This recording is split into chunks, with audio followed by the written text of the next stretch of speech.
ഒറ്റക്കാലിൽ autorickshaw ഓടിച്ച് കുടുംബം പുലർത്തിയിരുന്ന തിരുവനന്തപുരം കോവളം സ്വദേശി സുനിലിനെ അടുത്ത കാൽ കൂടി മുറിച്ചു മാറ്റേണ്ട അവസ്ഥ. ഡയബറ്റീസ് രോഗിയായ സുനിലിന്റെ വലതുകാൽ മുറിച്ചു മാറ്റിയത് 2 വർഷം മുമ്പായിരുന്നു.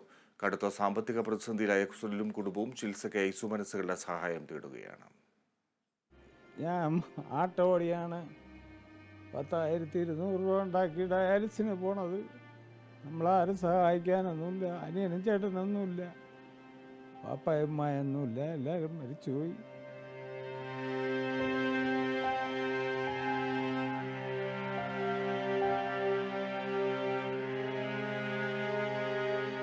ഡയബറ്റീസിനൊപ്പം വൃക്ക രോഗി കൂടിയായ സുനിൽ കഴിഞ്ഞ ജൂൺ മാസം വരെ ഒറ്റക്കാലിന്റെ സഹായത്തോടെയാണ് ഓട്ടോറിക്ഷ ഓടിച്ചിരുന്നത്.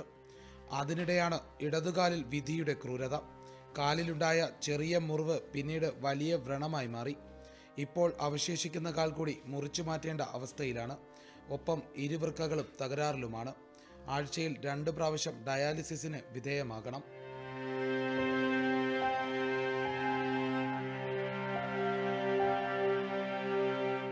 ആട്ടോ ഓടിക്കൊണ്ടിരുന്നപ്പോഴാണ് ആദ്യം ഒരു കാല് മുറിച്ച്,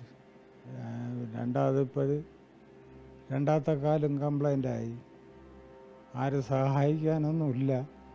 ഇപ്പോഴും ആട്ടോ ഓടാനും പറ്റുന്നില്ല. ആട്ടോ ഓടിയാലും നമ്മളെ കാര്യങ്ങൾ നടക്കുമായിരുന്നു.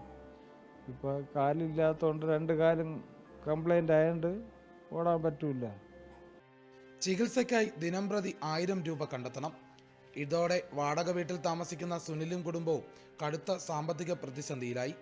സുമനസ്സുകളുടെ സഹായം കൂടാതെ ചികിത്സ മുന്നോട്ട് കൊണ്ടുപോകാൻ കഴിയാത്ത അവസ്ഥയിലാണ് ഇവർ.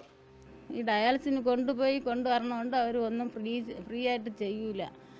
അവിടെ സ്ഥിരമായിട്ട് കിടക്കണവർക്ക് ഫ്രീ ആയിട്ട് മരുന്ന്, ഇല്ലെങ്കിൽ എല്ലാം പുറത്തുനിന്ന് എടുത്തു കൊടുക്കണം. അപ്പോൾ അങ്ങനെ നോക്കണമെങ്കിൽ ഡെയിലി 1000 രൂപ വേണം. നമുക്ക് ഡയാലിസിന് കൊണ്ടുപോകാതിരിക്കാൻ പറ്റൂല. അപ്പോൾ 1000 രൂപ ഡെയിലി വേണം. ഇപ്പം ഈ കാലിന് മാത്രം നമ്മളെ കൊണ്ട് ഒരു നിവൃത്തിയില്ല.